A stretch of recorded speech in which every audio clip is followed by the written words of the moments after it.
All right, we are in Wellington right now, and if we look across us, that's Wellington CBD, just across the sea. Here in Wellington, a lot of the houses are on the hillside. See a lot of houses just along the hillside, all around us, with a swath of houses on some flat ground as well. And this is really interesting about New Zealand. Investors always ask, New Zealand being a big country, how can there be a shortage of land? And Wellington is a perfect example to illustrate that. While New Zealand is a big land mass country, but more than 80% of the land mass here are not suitable for residential development.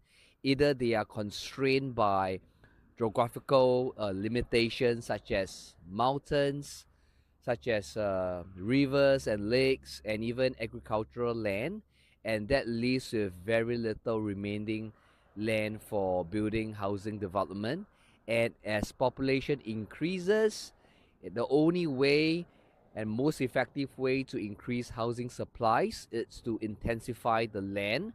And that is to build up more houses on a same plot of land that used to only have one dwelling.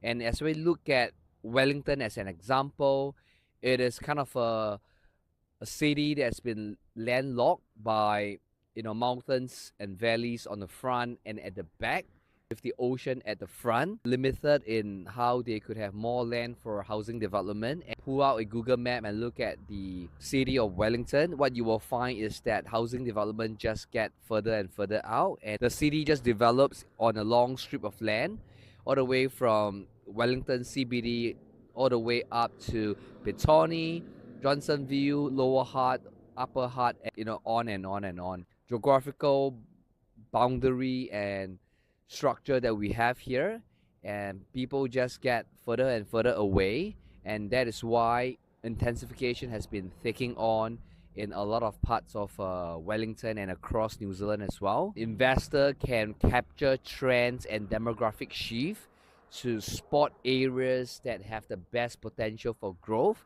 in the mid of all this intensification efforts.